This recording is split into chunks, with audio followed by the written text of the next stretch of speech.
The megastars, the millionaires, the masterminds. Seriously wealthy, glamorous and influential. They are the rich and famous. Their fame, their wealth is in the palm of your hand. They are your friends, your fantasies. You are the viewer and you make the hit series.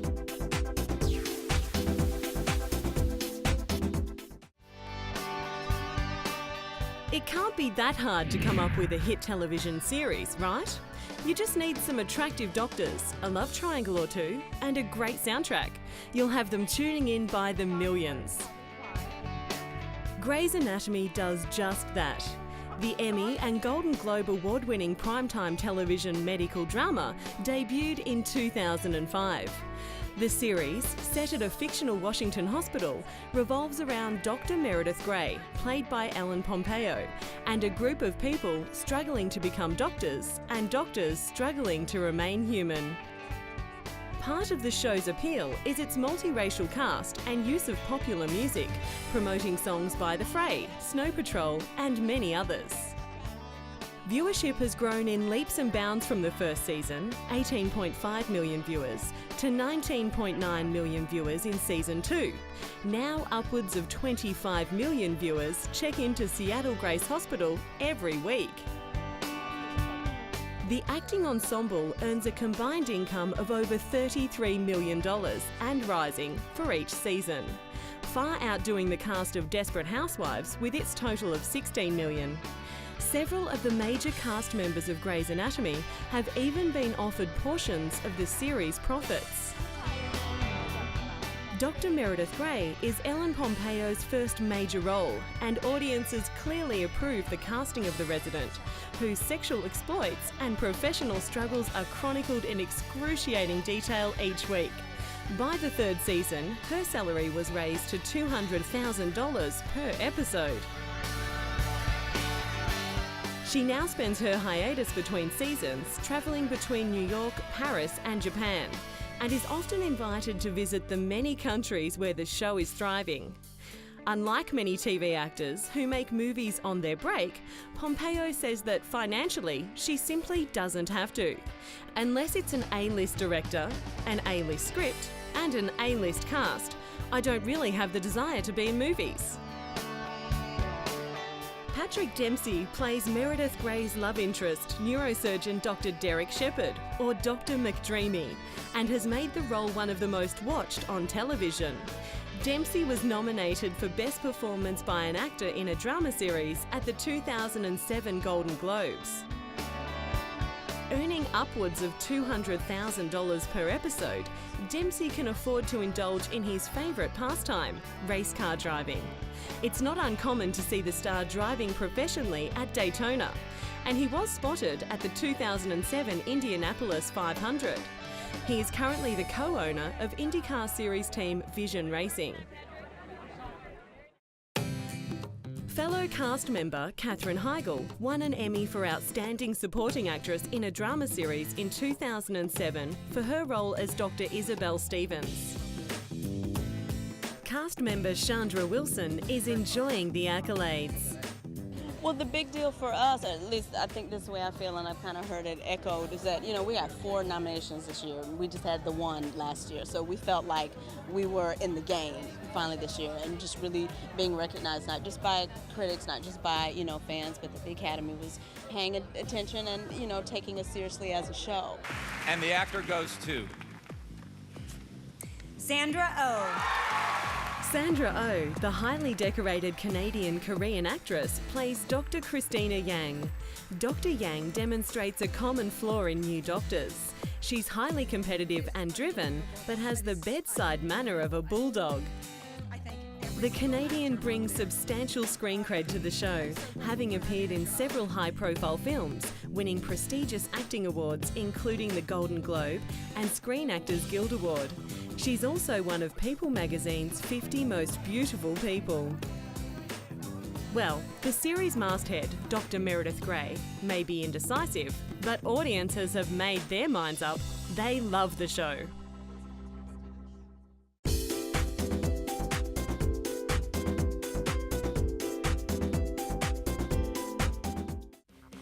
It's 2004. Oceanic Flight 815 has crashed on a seemingly deserted tropical island, stranding a group of strangers. Can they survive the conditions, each other, and worse, the strange hostile supernatural forces that inhabit the island? Stay tuned to find out. They did, and still do, in their millions. The show is Lost, and if you don't know it, then you must have been living on some island somewhere.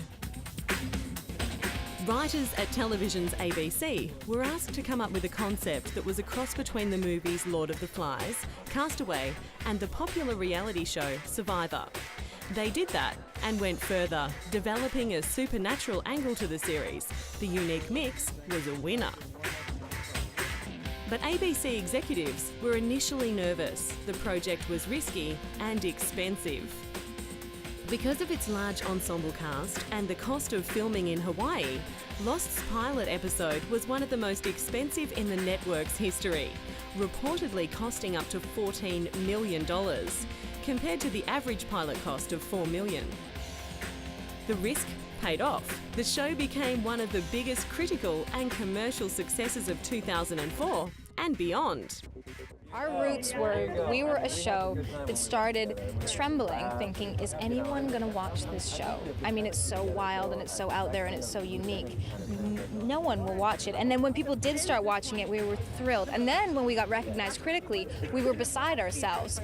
Lost gets 16 million viewers per episode and has won an Emmy Award for Outstanding Drama Series in 2005, Best American Import at the British Academy Television Awards also in 2005, and the Golden Globe for Best Drama. As one of the most watched primetime shows, Lost generates $7.82 million in advertising revenue every night. I think that the brilliant thing about this show is they're always trying to find new facets in which to tell the stories of these main characters that you've gotten to know. And what they did in the first season is they focused on the survivors, so you got to know them.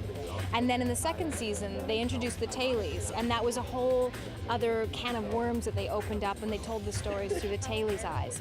The main players in the cast receive over $80,000 per episode. That's a far cry from Josh Holloway's first job, collecting dead chickens on a farm. Before Lost, the struggling actor was booked to perform only once or twice a year. Now he's turning down film offers from Hollywood and is the new face for Davidoff's Cool Water fragrance worldwide. Evangeline Lilly was a flight attendant, waitress and part-time model, but gave it all up to scale palm trees, avoid monsters and unravel mysteries on location in beautiful Hawaii. After playing the much-loved hobbit Merry in The Lord of the Rings, Dominic Monaghan expected the phone in his LA apartment to start ringing. It didn't. So he spent most days playing Grand Theft Auto till he was offered the role of rock star drug addict Charlie Pace, and the rest is history. Naveen Andrews enjoys his role on the hit series and being voted one of the world's most beautiful people. He just has one little concern. With all those monsters roaming around the island, how can you be sure your character won't be prematurely bumped off in the forest? It was essential that we got the relationship. Matthew Fox, the highest paid actor on the show, plays the role of the troubled and dedicated surgeon Dr. Jack Shepherd. His character is so popular, he received a sweetener of an extra $250,000 attached to his contract, just to make sure he'd sign on to the series' end.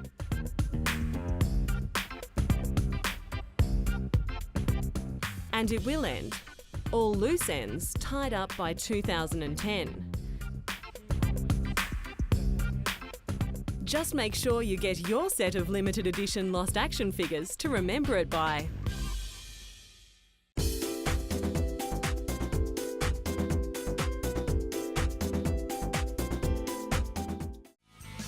Once upon a time, a producer named Mark Cherry was watching the news. Another housewife had gone mad in suburbia.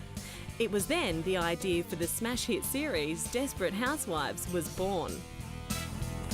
The crazy lives of ordinary wives and mothers, their secrets, crimes and mysteries, all hidden behind the facades of their beautiful homes and narrated by their dead neighbour. Did anyone buy it? Not at first. 6 networks turned down Mark Cherry's series, and they're kicking themselves now. The multi-award-winning comedy drama is the most popular show in the world in its demographic, with a devoted audience of almost 119 million viewers. The pilot episode, airing in 2004, had 21.3 million viewers, making it the best new drama for the year. Along with Lost, Desperate Housewives was credited with turning around ABC's declining fortunes. And the actor goes to the cast of Desperate Housewives. The show went on to win multiple Emmy, Golden Globe and Screen Actors Guild Awards and has been sold to more than 130 foreign markets, including Australia, South Africa, Ireland, India and Pakistan. Notably, the fastest growing group of viewers are aged 18 to 24. Luckily, the cast and producers are signed up to the series until 2011. It begins and ends with Mark Cherry. It's the writing.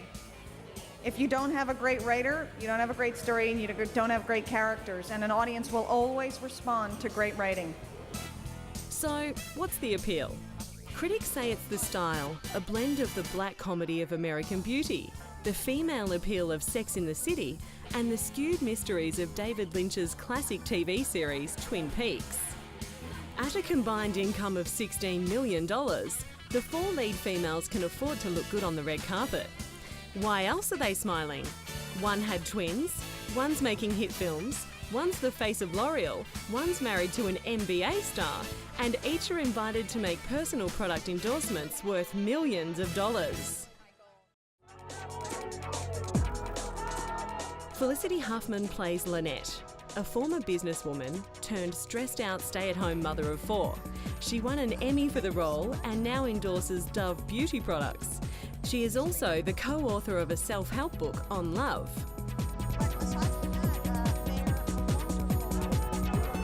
Terry Hatcher, who plays Susan, a divorced mother on the search for love, has taken up her first beauty deal with Clairol hair colour at the ripe old age of 41. Hatcher also released a book on her philosophies for living and has launched her own line of apparel and merchandise. Eva Longoria Parker, who plays an ex-model in an unhappy marriage, has her own modelling contracts with L'Oreal and Hanes and is the first face of BB Sport activewear.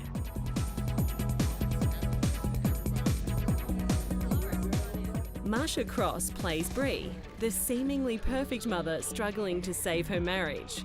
In reality, Cross has tiny twin daughters that make the kiddie fashion pages every time they step out of the house. Because I was just like, I still think. So how far can the success of Desperate Housewives go? The DVDs of the series are bestsellers, and you can have just-aired episodes downloaded to your iPod. There are board games and computer games based on the Desperados, and several Latin American versions of the show have been created for Argentina, Brazil, and Ecuador. But for the truly desperate, you can pick up a limited edition 16-inch fashion doll in the image of Brie, Gabrielle, Susan, or Lynette. And they said it wouldn't work.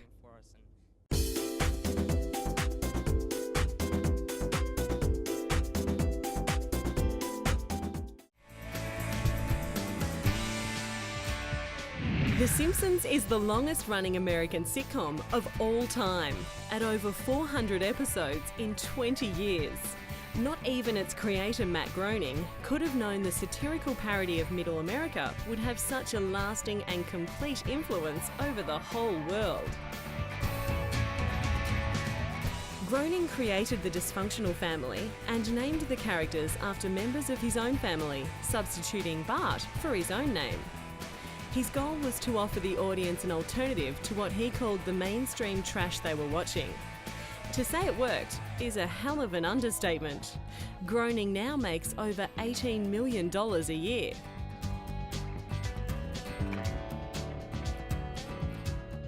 Praised for its wit, realism and intelligence, The Simpsons seem to lampoon society as a whole. No person or institution is safe. Any episode can be as informative on political and social issues as any news program. The show even dares to lampoon itself and its parent body, Fox Broadcasting. Is there an alcoholic here? The Simpsons was an instant hit for Fox, and in 1999, Time magazine named it the 20th century's best television series. In 2000, the show was awarded a star on the Hollywood Walk of Fame. Unusually, the show has always had a cult following, and at the same time been enormously popular, topping the TV ratings every year. The antics of Bart, Lisa and all are viewed in more than 70 countries. The show has been dubbed into several other languages, including Japanese, German, Spanish and Swedish. It is also one of the few programs dubbed in both French and Quebec French. We're here! Too bad we didn't come dressed as popular cartoon characters. So, what's the secret? Being a cartoon, the sitcom isn't bound by the constraints of live-action television. Anything can happen, and everything does. And it's been controversial from the start. Lead character and proud underachiever Bart was considered a poor role model for kids.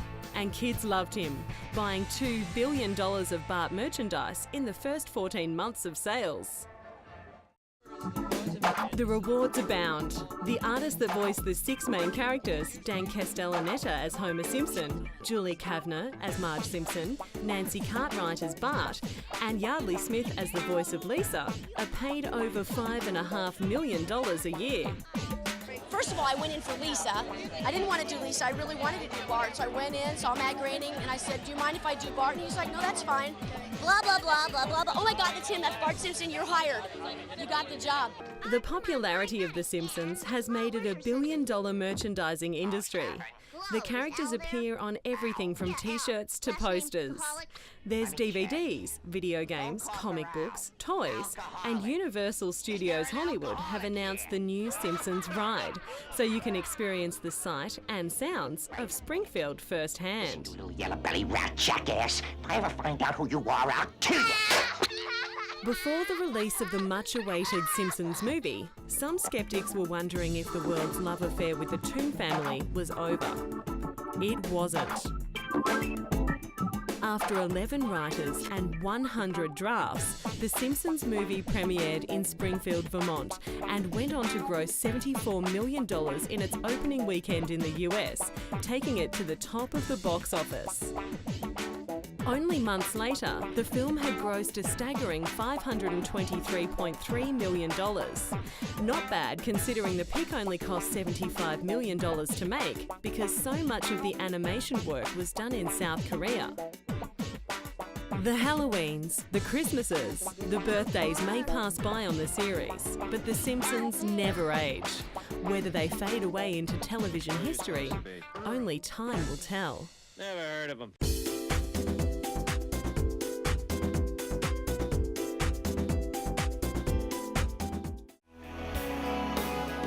Rachel and Ross, Monica and Chandler, Phoebe and Joey. We shared their loves and their losses. They, and the actors that played them, became household names all over the world. They were the $1 Million Friends. Friends was, and still is, considered the most successful sitcom of the 1990s and 2000s, with an average of 24 million US viewers every week. I really do understand how hard it's got to be to leave your child with another person. I mean, it's like leaving behind a piece of your heart. Sandy, that's exactly what it is. Are you gay? The fictional lives of these Manhattan mates were broadcast in over 100 countries, and still, to this day, attract excellent ratings in syndication. So you're just like a guy who's a nanny. The fast-paced show, sprinkled with sharp wit and adept performances, seemed to capture the spirit of the times, 20-somethings exploring their independence against the backdrop of New York City. Okay. Behind the scenes, the show was known for its unusually unified cast. When Jennifer Aniston, Courtney Cox Arquette, Lisa Kudrow, Matt LeBlanc, Matthew Perry and David Schwimmer came to the show, some were struggling actors and several had already established careers. And yet they always worked as a team, careful never to outshine one another. And it was all for one and one for all on salary negotiations, resulting in $1 million an episode for each over the last 2 seasons. David Schwimmer was the first to be cast. In fact, the character of Ross was written for him. He even went on to direct 10 episodes of the hit series. Schwimmer had come originally from Broadway and has since gone back to treading the boards on the West End. During Courtney Cox's time on Friends, she appeared in the highly successful Hollywood films Scream 1, 2 and 3 as the fame-seeking reporter Gail Weathers, but ultimately achieved more fame as Monica Geller. Her asking price for a film performance post-Friends is $7.5 million. This thing that I'm looking at? Wow. Thank you. God, no, you should see me when... Oh, actually, no, I look pretty good. When Lisa Kudrow and her 2 female cast members received their first $1 million per episode paycheck, they became the highest paid TV actresses of all time. Well, you are. Kudrow was the most Emmy-nominated cast member of the show and has gone on to be a sought-after character actress, favouring small independent films. The naturally funny Matthew Perry also has a strong, mainly comic film career. He receives over $5 million a film. Partly responsible for the sitcom style, Perry's humorous quips on set often made their way into the script. Monica says that her maitre d' is the funniest guy she's ever met. When Matt LeBlanc auditioned for the role as Joey Tribbiani, he only had $11 to his name. He spent his first paycheck on a hot dinner. LeBlanc went on to play Joey Tribbiani for 12 years, over 10 seasons of Friends and 2 seasons of the spin-off show Joey. That's a lot of hot dinners. But by far the most successful friend is Jennifer Aniston, who has been listed as the 10th richest woman in the entertainment industry, behind such powerhouses as Oprah Winfrey, J.K. Rowling, Madonna and Jennifer Lopez. Aniston's net worth is over $110 million. She has a successful film career, receiving over $8 million a film, and continues to attract intense public interest. The legacy of the Talented Six is written in the rating books. Over 51 million US viewers watched the final episode. It was the end of their on-screen friendships and the end of an era. Hi, there you are. Fire trucks!